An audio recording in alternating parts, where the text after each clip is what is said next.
This evening, I rise as co-chair of the bipartisan task force to combat the heroin epidemic, to call upon my colleagues to refocus our efforts on bringing an end to the opioid epidemic that continues to threaten communities all across New Hampshire and across this country. Hi everybody, my name is Mike. This is my YouTube page, Mox News. Thank you very much for tuning in. Okay, so I'd just like to point out very quickly that these people don't really care about, the children. Think of the children that are dying from the opiate epidemic. They don't really give a shit. This has been going on for years. They're not doing anything. They just keep pressing these stupid drug war politics, keep militarizing the police more and more. The police, they're militarizing the police against you guys, against the citizens. The police are there to police your community. They're militarizing them to police your community. Trust me. And that's what the drug war is all about. It's about a war on you.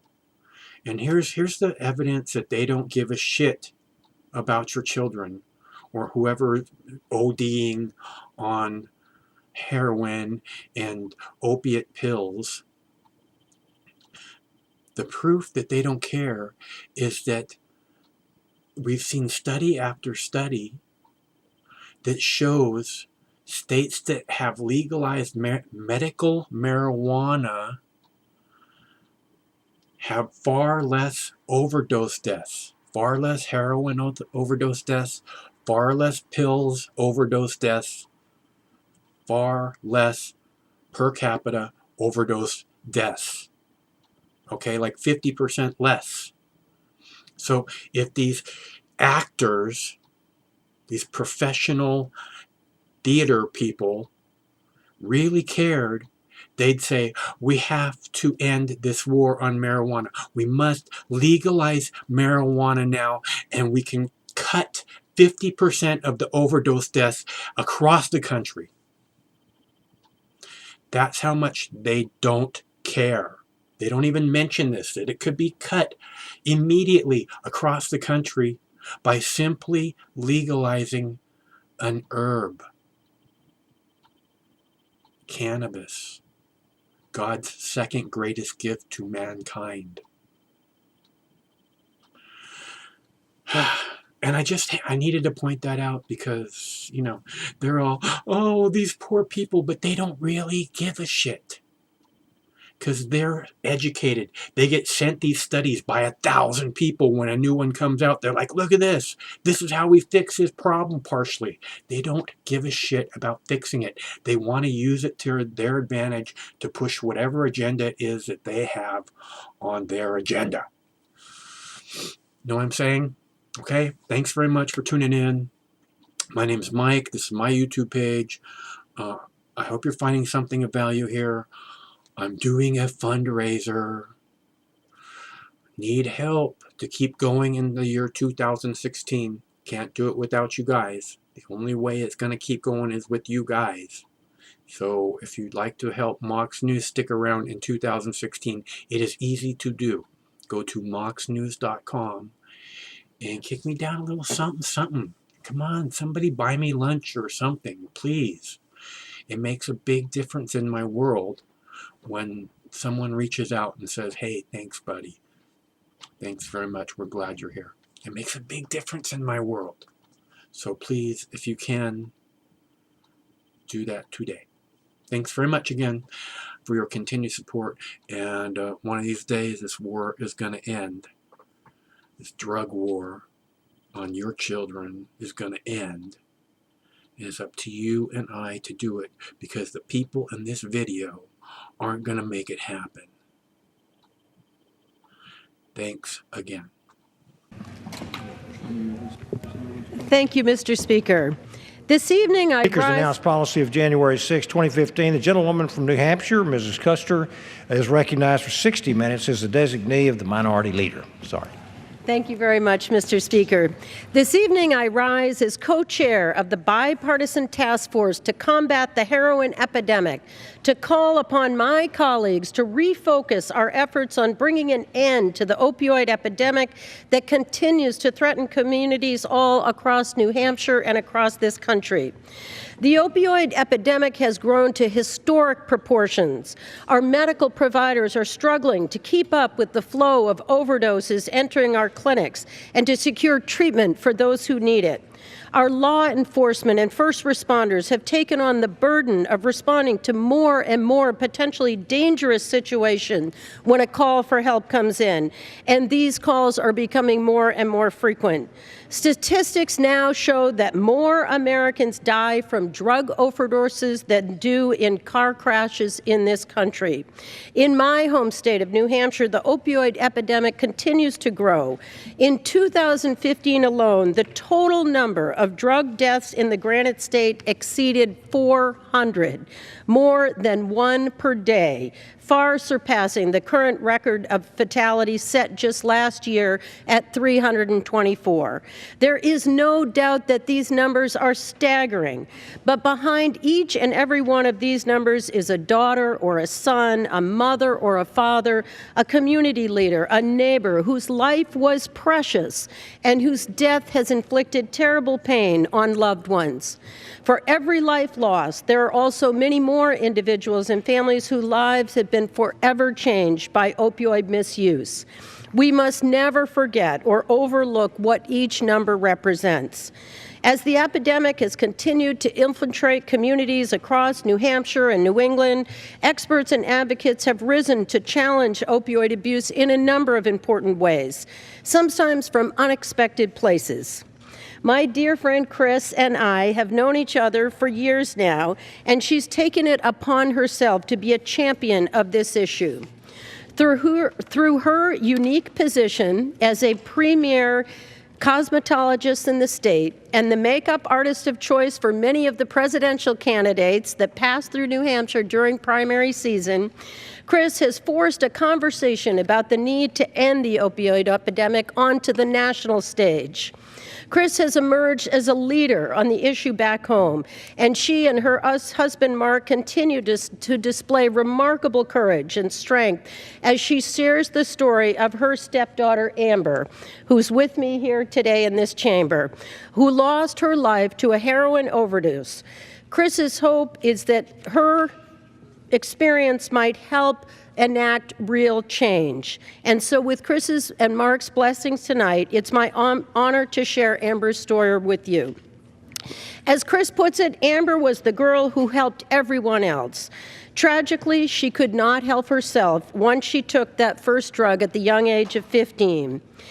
As Amber's stepmother, Chris came into her life when she turned 17. At that point, Amber had already passed through the great raid drugs of over-the-counter Benadryl, marijuana, alcohol, and prescription opiates that were available on the streets. She suffered from untreated bipolar disorder, but she did not have access to the appropriate medication, and like so many others, was left uncomfortable in her own skin, self-prescribing medication to find relief. In Chris's words, Amber was a girl hard to catch. She chose life on the run. When she found herself living on the street, she would help others by giving them the coat off her back, panhandling to buy food, and helping others as they detox from heroin while homeless. By age 20, she took her first hit of heroin and became spellbound by it. It made choices for her. She had the opportunity to have a loving home and education and parents that could support her recovery, but her addiction led her to a life of homelessness on the streets of Manchester, New Hampshire. After 4 incarcerations in the last 2 years of her life for heroin possession and prostitution, she was a victim of trafficking on the streets of Manchester to maintain her high. When incarcerated and craving treatment, a bed finally became available for Amber at a wonderful treatment center in New Hampshire. But meanwhile, the prison would not let her out. The prison itself offered no recovery, and when she was released, the bed was no longer available. Amber even had to lie to the emergency room to get help by saying, "I want to kill myself." She detoxed in that hospital, but no recovery aftercare was available. Chris and her husband brought Amber home, and on the third night, she fled home, leaving them a note that said, "I have to go back to my people." The last time that Chris and Mark saw her was Easter Sunday. She was high, vacant, the drug had consumed her soul, and 3 days later, she was found in an alley, dead of a heroin overdose. She was 22 years old. Her death would be easy to blame on institutional failure to ensure that those in need can access resources or a general lack of empathy for individuals crippled by addiction. But Chris and Mark have made a conscious effort to use Amber's life, her death, and her ongoing vibrant spirit to wake up the hearts and minds of those who have the power to change fate. And so tonight, I share Amber's heart-wrenching story in the hopes that we can all recognize opioid abuse is not a disease singular to a certain socioeconomic group or race or region. It can take hold of anyone. Amber's parents have been incredibly brave to share her story and to come to Washington to push for reform. We need to erase the stigma from substance abuse disorder, and we need to be far more honest and productive considering the effect on daughters and sons, husbands and mothers. And that's why tonight we called our colleagues together for this special order so that we can speak from both sides of the aisle and share the lives of friends and loved ones. It's my intention that by honoring those we've lost and by acknowledging the complexities of opioid abuse and the human lives that are behind these fatalities, we can come together to convey the urgency behind bringing an end to the opioid epidemic. Now I'd like to yield a half hour to my colleague and fellow New Hampshire representative, Congressman Frank Ginta, to speak.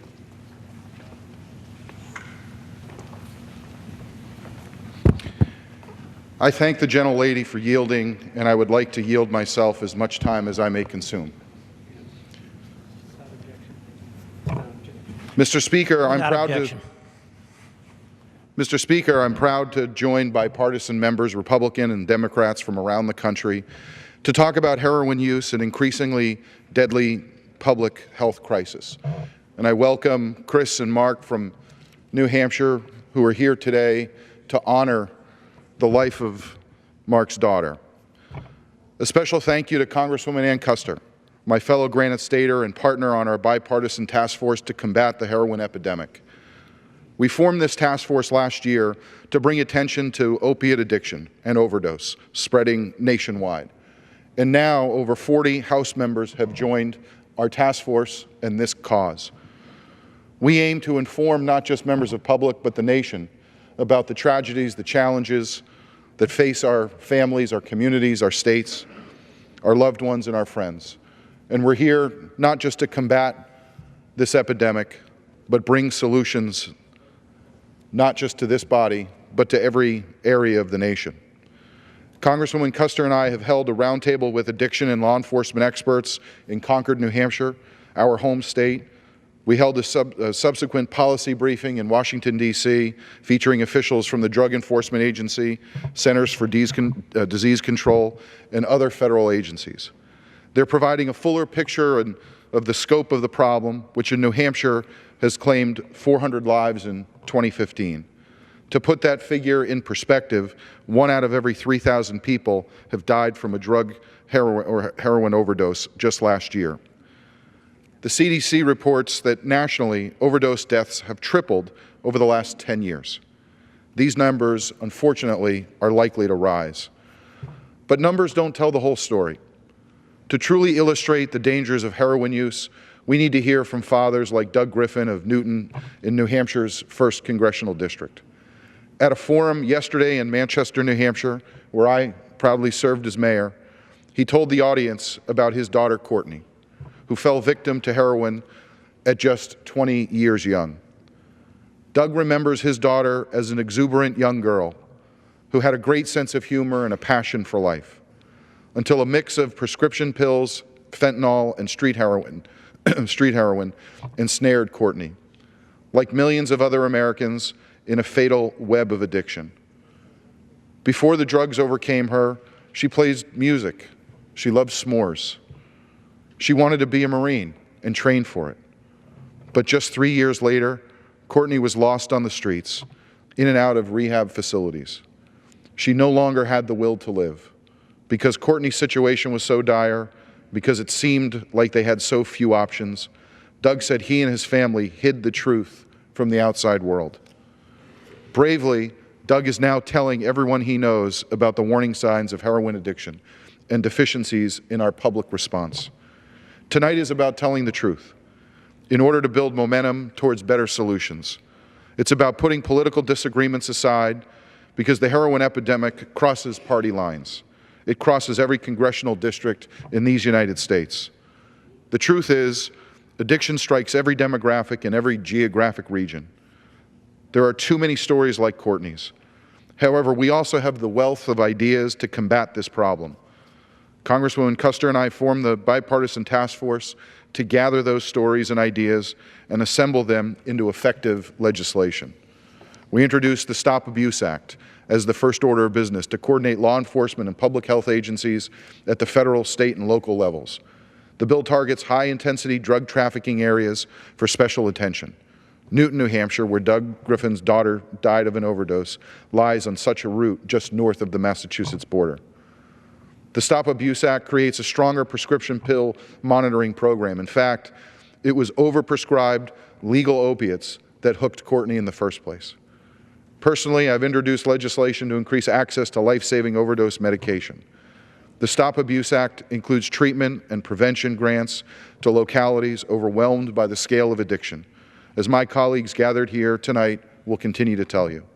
They have their own stories and their own ideas to share, and I'm grateful for their partnership and leadership as we work together to combat heroin abuse in the United States. Thank you, and I want to reserve the balance of my time. Thank you, Mr. Ginta. Mr. Speaker, I now would like to yield 4 minutes to the gentleman from Massachusetts, Congressman Richie Neal. Yes. Thank you, gentlelady. Mr. Chairman, I ask permission to revise and extend my remarks and address the House for a Without long objection. 4 minutes. First, Mr. Chairman, I want to call attention to the efforts that have been made by Congresswoman Custer and Congressman Ginta. When Congresswoman Custer approached me on this issue, I was only too happy to join in, and I think that the perseverance that she's offered in early days on this is, I think, a challenge for all of us across New England. Because what has happened across New England now is gripping in terms of the attention that this issue is drawn. But I want to call attention specifically to a very important case in which there's an individual who I had a chance to witness his testimony, and at the same time I intend to quote liberally from the Springfield Republican, which is the paper of record from Western Massachusetts. I want to call attention tonight to a former Ludlow, Massachusetts Police Lieutenant, Thomas Foy. Lieutenant Foy has a strong upbringing, supportive parents, a college education, a good marriage, 3 children, and a long career as a lieutenant in the Ludlow Police Department. The 50-year-old was a longtime head of the Detective Bureau and even served on an FBI task force. He arrested many drug addicts and responded frequently to overdoses. He was at the scene of many drug-related suicides. He warned school children about the dangers of drugs. He was even an official who had been elected to the Ludlow School Committee. That was, however, until he got addicted to OxyContin pills following soldier surgery. 2 surgeries and more pain medication prescriptions later, Lieutenant Foy found himself admitting that he was addicted. After trying to quit on his own multiple times and suffering sickening withdrawals, he turned to a doctor for help. The same doctor who had originally prescribed him the OxyContin now prescribed more pills to both wean him off the painkillers and to put an end to his sickness. When none of that worked, Foy admits that he broke the law and began to acquire pills illegally, taking them straight from his police department's own evidence room. When he was arrested in his office at the Ludlow Police Department in 2013, he was charged with tampering with substances, 2 counts of possession of a Class B substance, cocaine and OxyContin, 2 counts of larceny of the drugs. Subsequently, he was sentenced to 2 years in jail. He said that it was not fear, dread, or panic that he felt when the investigation finally came to a head. Rather, he felt relief. He now would be able to get help. He talks about the police officer who stayed with him in the detox facility following his arrest. Someday, quote, "I want to be that guy," he said. There needs to be some dignity in drug addiction treatment. Lieutenant Foy was lucky in the sense that he survived his addiction and is telling his story to help others. Those who have not survived, including 8 people this weekend in my congressional district in a very small geographic area, died from a lethal string of heroin that was identified as the Hollywood brand. The Opioid Overdose Reduction Act of 2015 would exempt from civil liability emergency administration of opioid overdose reversing drugs like Naloxone and by people who prescribe or who are prescribed by them. Senator Markey has offered the same legislation down the hallway in the United States Senate. When an opioid overdose occurs, administration of an opioid reversal drug is necessary to prevent death, but it must occur within a certain window of time before the chance of survival is lost. This is a time for quick action, not deliberations or a potential lawsuit. Every day, 120 people die as a result of drug overdoses fueled by prescription painkillers. Another 6,748 are treated in emergency rooms for the misuse or abuse of illegal drugs. According to the Washington Post, overdosing is now the leading cause of accidental death in America, accounting for more deaths in traffic fatalities or gun homicides or suicides.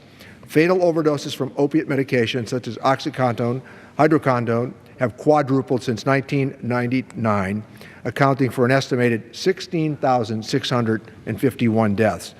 It's time to bring a face to those affected by addiction and stop the epidemic in communities across this country. And I want to close as I started with a note of congratulations to Ms. Custer and to Mr. Genta for calling this attention to what is really happening across New England now. And we need to be mindful of the lives that are being destroyed and the families that are succumbing to this torture over long, long periods of time, trying to treat those who are addicted and to make sure they get adequate help. And I yield back my time. Mr. Speaker, I'll reserve the balance of my time. Mr. Speaker, I yield 4 minutes to the gentleman from Pennsylvania, Mr. Rothfuss. I thank the gentleman from New Hampshire and the gentlelady from New Hampshire for organizing this very special order this evening, and also for the participation with the bipartisan task force to combat the heroin epidemic, and to also recognize the individuals from New Hampshire, Chris and Mark, who came down, and for the bravery in sharing the story of Amber, and how it is important for all of us to be reflecting on this very serious crisis that we have. Many of our communities have been hit hard by the opioid abuse epidemic. Like other regions of the country, this brutal epidemic is affecting Western Pennsylvania, destroying lives, breaking up families, and claiming far too many of our loved ones. Vonda Probst from Friedens, Pennsylvania knows firsthand the devastating reality of losing a loved one to drugs. Nearly 2 years have passed since Ms. Probst lost her son, Jared Carter, to a heroin overdose. Jared enjoyed motorcycle riding, four-wheeling, fixing old cars, and just being outdoors. He would have turned 30 this last summer. There are far too many stories like Jared's in Pennsylvania and throughout our nation. Lives full of potential and value that are cut short by drug abuse. According to the National Institute on Drug Abuse, last year alone there were well over 10,000 heroin overdose deaths. This number reflects a 6-fold increase in the number of heroin deaths since 2001. In my state of Pennsylvania alone, drug overdose deaths have increased by 470% over the past 2 decades, and heroin and opioids are increasingly to blame. These drugs have been responsible for the loss of nearly 3,000 lives in our state in just the last 5 years. Parts of the 12th District have been especially hard hit, as heroin use is the leading cause of accidental deaths. In fact, in 2012, there were a record 261 drug overdose deaths in Allegheny County. That is more than Allegheny County's traffic fatalities and homicides put together, and 30% higher than the state average. And in Cambria County, the drug overdose death rate is nearly double the state average. These statistics are horrifying, but behind the numbers are people and tragedy. Every heroin-related death cuts short a valuable human life that should have ended with a much brighter, much later chapter. Every American who dies from a drug overdose is a person who had dignity and potential. Without adequate assistance, however, they did not have hope. It is time to turn a new page to proactively defeat this deadly epidemic with renewed dedication. And as a member of the bipartisan task force to combat this epidemic, I'm strongly committed to ending this scourge. We need to find new ways to combat this crisis and to continue to learn from our community-based organizations on how they are providing help on the front lines.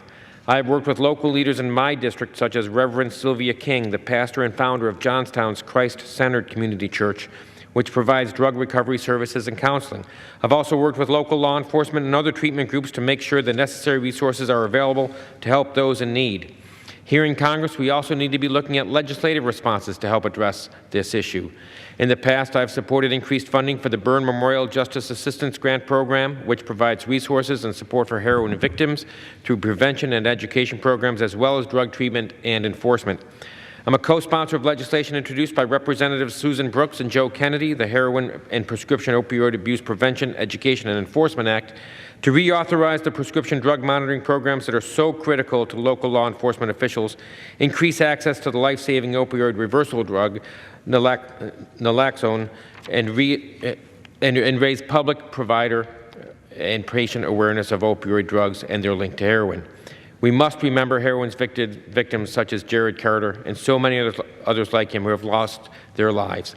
Let's galvanize the support necessary to stop these tragedies, and we must be mindful, as people might watch this discussion this evening, that they may know somebody who is hurting right now, somebody in need, maybe somebody themselves who's watching.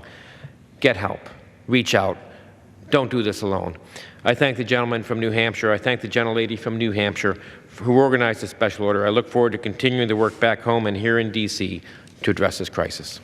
Thank the gentleman from Pennsylvania for sharing that heartfelt story as well as the challenges that your community is facing. And Mr. Speaker, I'd now like to reserve. Thank you. Mr. Speaker, I'd like to recognize the gentleman from New York, Mr. Tunko, for 4 minutes. Oh, excuse me, I'm sorry. I'd like to recognize the gentle lady from Illinois, Ms. Bustos, for 4 minutes. My apologies. That's okay. I am not the gentleman from New York, but thank you, Congresswoman Custer. I appreciate you yielding time for this critically important issue, and I want to thank you and also Congressman Ginta for pulling this special order together, for your hard work on the bipartisan task force to address this heroin epidemic. So thanks to you both. Mr. Speaker, as the heroin epidemic sweeps the nation, too many families and communities are mourning the deaths of loved ones who have been lost over the years due to heroin addiction and addiction to painkillers. One of the lives we lost not too long ago was in a town called Rockford, Illinois, which is in the heart of my congressional district. The gentleman's name was Chris Bozeman. He was 32 years old when he died in the summer of 2014. He was a kind, tender-hearted son and brother. He had a back injury that led to his addiction to pain medication. And when he could no longer get relief from that pain medication, he began to buy different kinds of pain relief on the street. But as the costs would add up, his dealer told him about something called heroin, and he could get this for $10. After his first overdose, Chris tried hard to fight his addiction. He had a couple of relapses, and it appeared that he had been successful in overcoming this addiction. He enrolled in a community college called Rock Valley College, where he studied construction management. He was 1 year away from graduating. And no one knew that he was still fighting this battle because he was ashamed of it. One night he was home alone, just over 1 year clean, when he relapsed again, and he died. The sad thing is that Chris's story is all too common. In fact, I lost a member of my own family to a heroin epidemic when my brother-in-law's son died after overdosing on heroin in the summer of 2013. He wasn't the kind of kid that you would think would be taking something like heroin. His dad had no idea. His family had no idea. He was a college football player. He was a musician. He was an avid weightlifter and just a redheaded kid who was fun to be around. But when he injured his back and his knee and felt that he needed more than just aspirin and a little physical therapy to overcome this pain, He got on painkillers. And as we're telling these stories this evening, this led eventually to him trying heroin as a way to relieve his pain. And it was probably, they thought, the third time that he took heroin. He ingested what would be considered pure heroin, and he died. So I'm here to say that we can no longer sit on the sidelines while folks in our community, our family members, are suffering and are dying. When parents are burying their children, and when the men and women struggling with this addiction are crying out for help. We also know that heroin use is increasing among young people, especially in my home state of Illinois, with a nearly 50% increase in the use of heroin just in the last several years. In Winnebago County, this is the place where Rockford is that I was talking about earlier, there were 51 heroin-related deaths in 2013 alone.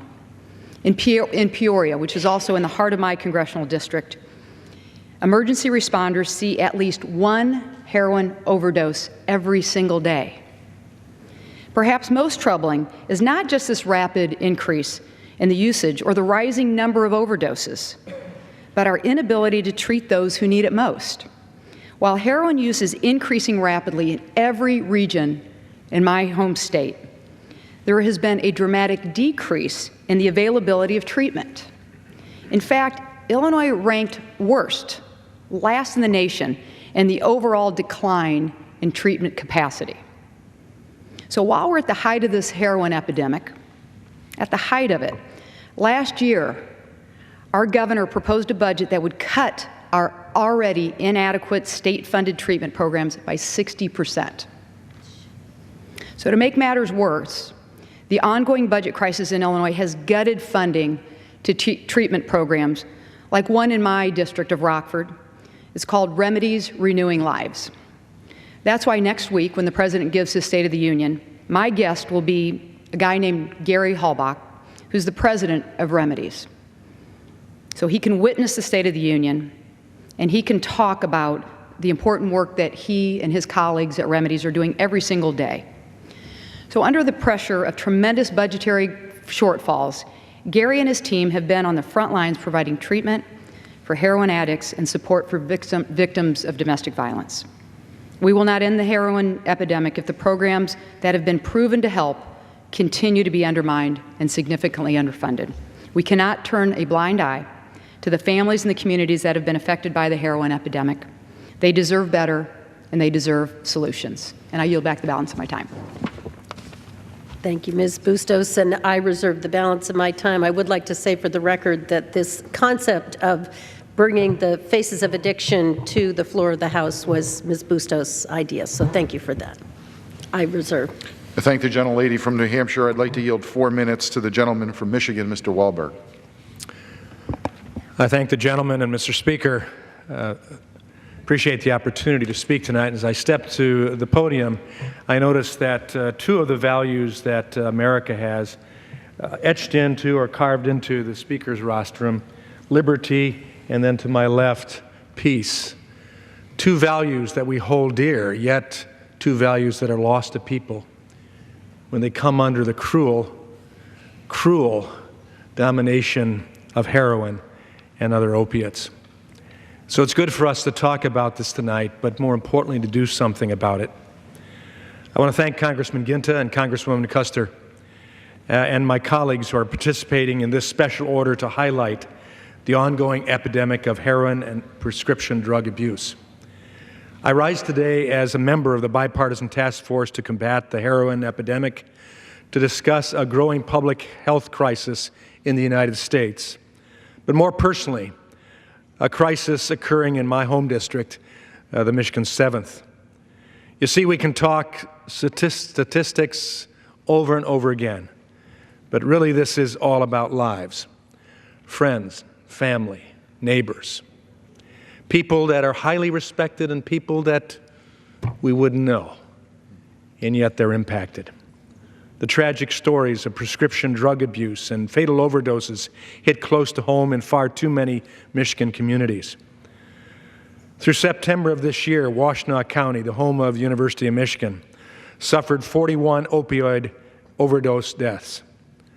Local law enforcement officials in Monroe County, gateway to Michigan from Ohio, believe the number of heroin overdose deaths in 2015 will top 2014.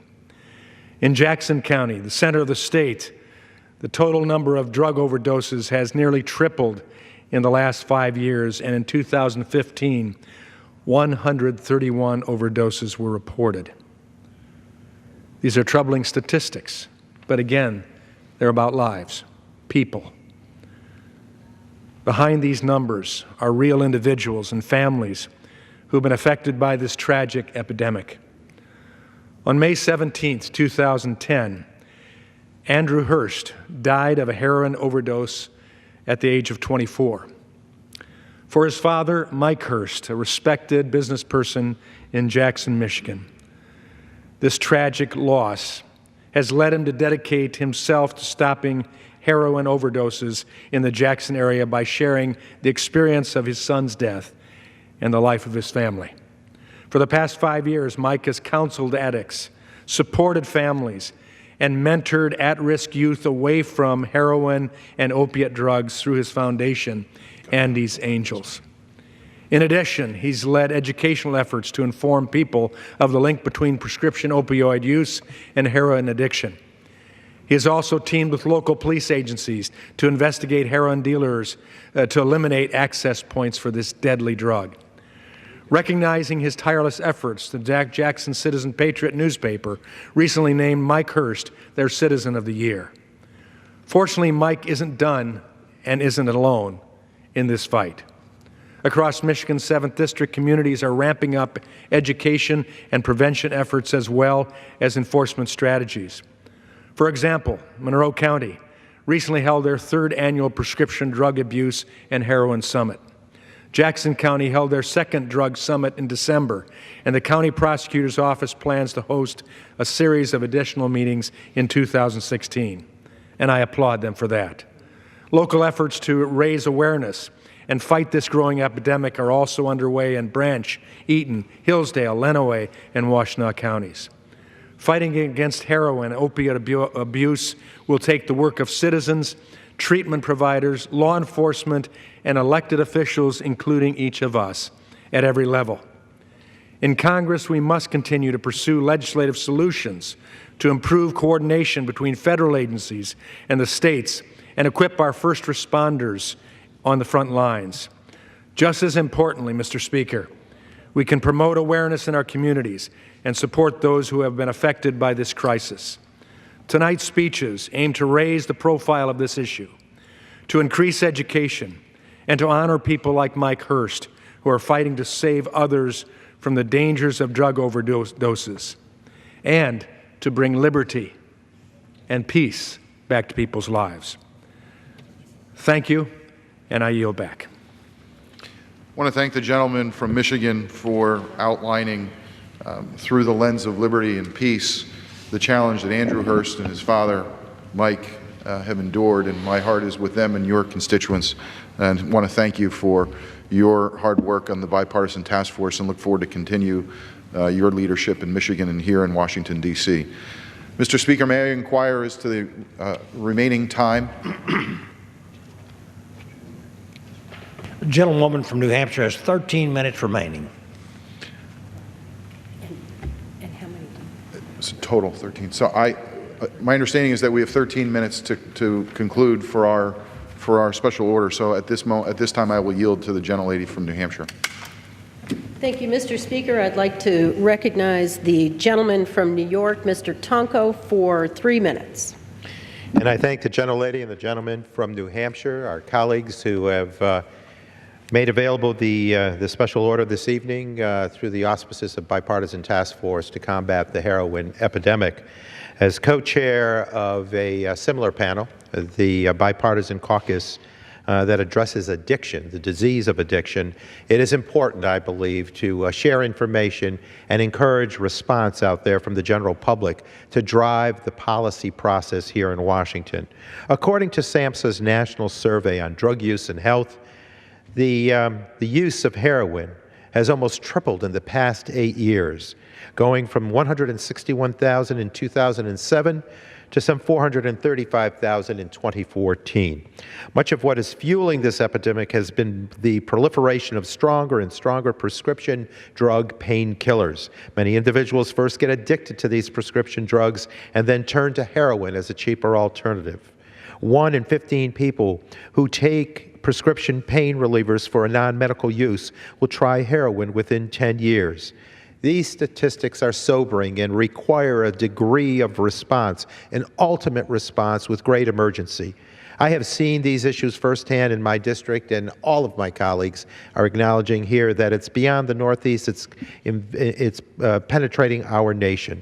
While there has been increased congressional interest in these crises, not enough is being done to effectively end the epidemic.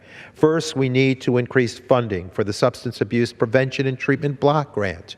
This funding stream represents the cornerstone of our state's response, their substance abuse prevention, their treatment and recovery systems. Unfortunately, funding has not kept up with inflation over the past decade and adjusted for inflation. So we are actually funding the block grant program at a level that's some 25% less than we were in 2006. Contrasted to the stats that I shared on the growth of this epidemic, it is sinful, it's immoral that we're not doing more. In addition, we need to make certain that we are increasing access to effective evidence-based treatments. One way we can do this is to raise the DATA 2000 caps that limit the number of patients that doctors can treat with buprenorphine, which is a medication-assisted treatment for opioid abuse. There are many doctors who have months, if not years-long waiting lists of patients seeking help with their addictions, yet they cannot get in the door for treatment due to this arbitrary cap. I was proud to join with my colleague from upstate New York, Representative Higgins, in introducing the TREAT Act to address the issue of prescriber caps, and I hope to continue to work with interested members on both sides of the aisle to address the issue of access to treatment. Again, I thank my colleagues for bringing attention to this critical epidemic here this evening. Let's get the people's business done. With that, I yield back and thank you. Thank you. Mr. Speaker, I'd like to yield 3 minutes to the gentleman from Michigan, Mr. Kildee. Thank you. I thank the gentlelady for yielding and for her work on this. Tonight I want to share the story of a young man from my district, James Brendan By. His mother, Barbara, a good friend of mine, shared her story with me and asked that I share it tonight with this Congress and with the country.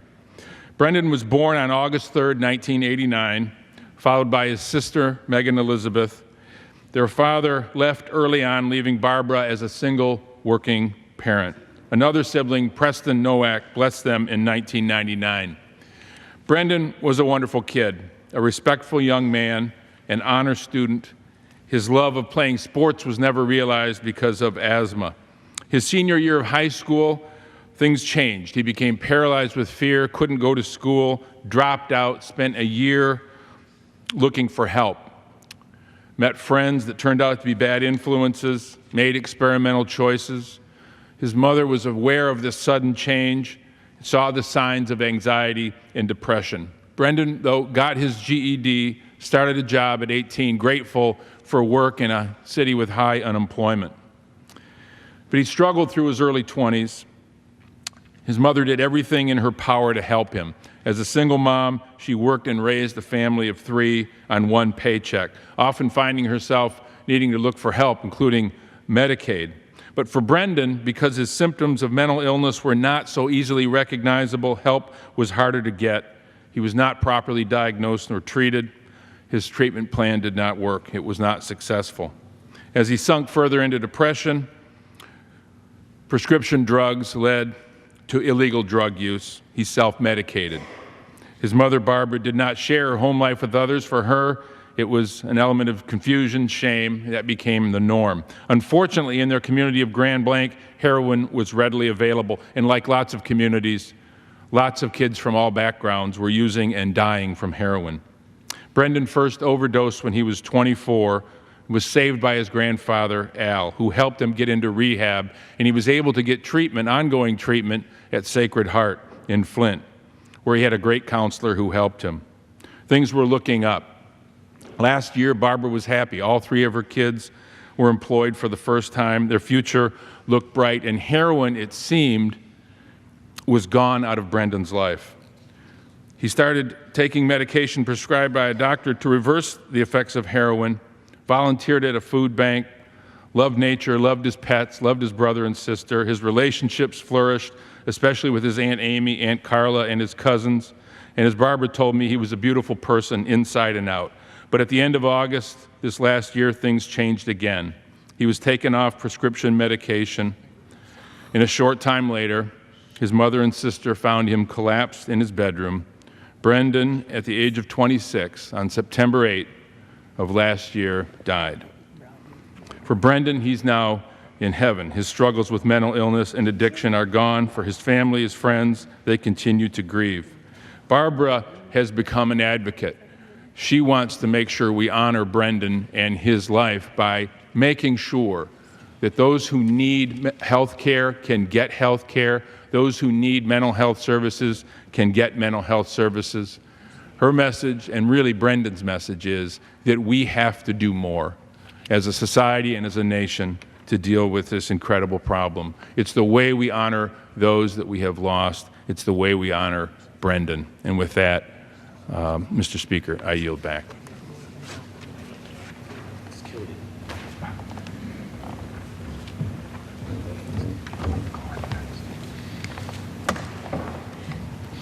Mr. Speaker, I wanted to ask unanimous consent if we could take an extra 5 minutes. We have 3 more speakers on our side of the aisle and 1 more. We'd like to include Mr. Davis. The chair cannot entertain that request for additional time.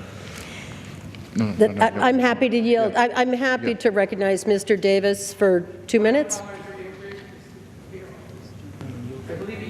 Does the gentlewoman yield for you for? Yes, I do. Point of parliamentary inquiry. I believe the chair can. A request for unanimous consent can be made at any time. The chair does not entertain a request for with regard to special order speeches. All right, so as not to lose any of our precious time, I'm happy to recognize Mr. Davis for 2 minutes. Thank you to my colleagues. This is a very important issue that is affecting Central Illinois that I'm blessed enough to represent right here in this great institution. And as a member of Congress, I've witnessed firsthand what heroin and opioids can do to communities like my hometown of Taylorville, Illinois. Hometown of 12,000 people that I never would have thought growing up in the 1980s that a drug like heroin would cause such a scourge. As a matter of fact, it's interesting to hear many of my colleagues talk about what's happening in their communities. And not too long ago, in that hometown of 12,000 people, our local newspaper had a coroner's jury report that I believe I remember mentioned 4 deaths. 4 deaths in one coroner's jury report related to heroin and opioid overdoses. This is something in my community I never thought I would witness. And it's also something in my community that demands action. That's why I'm so proud to sponsor the Stop Abuse Act with my colleagues here tonight. What they're talking about, what everybody who has stood in front of this sign tonight has talked about, the importance of addressing opioid abuse. This bill is something that, because of small towns like my hometown, we are here to address. It's become a federal issue. And I want to end by talking about a friend of mine, a gentleman that I grew up with, his family. He actually used to run our county health department at the time he was arrested for heroin use.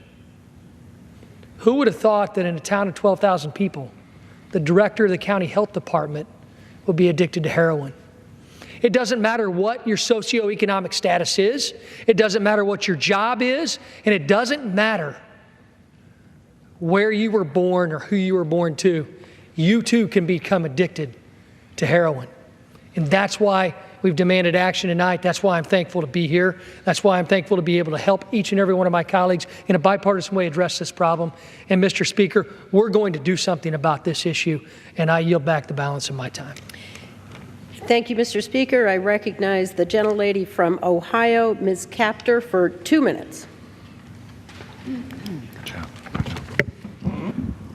I thank Congresswoman Custer for her leadership in bringing us together this evening, and Congressman Quinto, you've really done the nation a huge service. I rise tonight to speak for the mothers and fathers, brothers and sisters, children and friends who have buried a loved one because of heroin. Nationwide, there's been a fourfold increase in deaths from opiates over the last decade, and every year, nearly 17,000 people die from prescription opiate overdoses.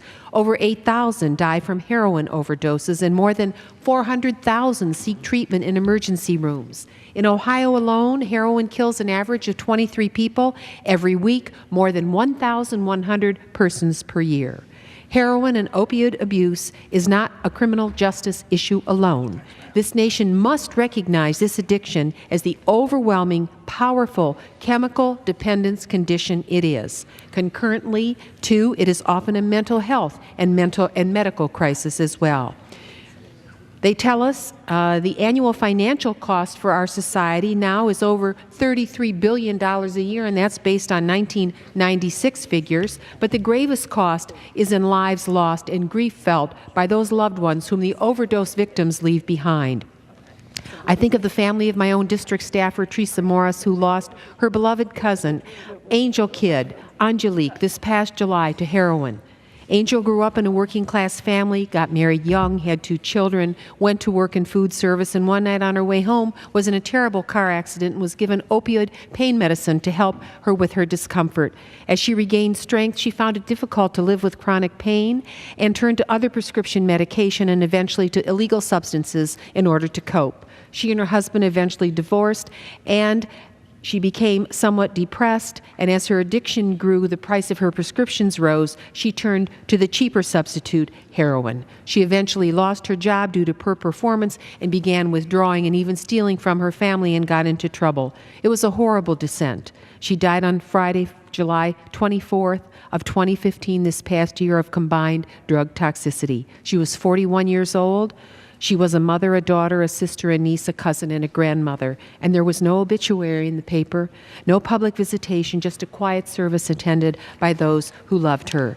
The sorrow in her family simply can't be repeated. I know that the time has expired, but we must simply treat the chemical dependence that these terrible opioids cause in the American people, and we must call to task pharmaceutical companies like Purdue Pharma, Cephalon, Janssen, Endo International, and Actavis, because with over $11 billion of profits from these opioid sales alone, they can surely do something to help the American people, and I yield back my remaining time. Mr. Speaker, do we have any time left? I have 2 more speakers just for 1 minute each. The gentlewoman's time has expired. It's regrettable. It's such an important topic for the country. The chair could entertain requests for 1-minute speeches at this time. Oh, that'd be wonderful. Thank you so much. We appreciate that. Does the gentleman from Rhode Island seek recognition? Speaker, I ask the consent to address the House for 1 minute. That was perfect. Is there an objection? Thank you. Without objection, so ordered. Mr. Speaker, addiction has many faces, and one of those is my friend from Rhode Island, Tom Coderre, who was elected to the state senate at the age of 25 and also oversaw 40 employees as the director of a local nonprofit organization. Already a heavy drinker, Tom soon started using cocaine as a way to cope with the stress of his responsibilities. And when he realized that drugs were taking hold of his life, he tried to quit on his own, but was never able to maintain sobriety for more than a month or 2. Eventually, he checked himself into an inpatient treatment at Butler Hospital. There he was able to get help and support and to maintain his sobriety and get his life back on track. Today, more than 10 years sober, Tom works as the Chief of Staff for the Substance Abuse and Mental Health Services Administration. His victory over addiction is an inspiration for all who are struggling today. And it's a reminder for those of us in Congress that we need to do more to provide resources and support for those who need it most. We need a comprehensive approach from the federal government that focuses on ensuring that those struggling with addiction get the support and treatment they need. And that's particularly important in the area of opiate and heroin abuse. In 2012, of the 23.1 million Americans who needed treatment for drugs or alcohol, only 2.5 million received it through a specialty facility. There are millions of Americans who are in need of treatment. We have a responsibility to do all that we can. Heroin use has grown tremendously over the last decade, particularly in New England. It's an epidemic that cuts across all demographic boundaries, black, white, rich and poor, young and old, and we need to do something about it. I thank the gentleman for yielding.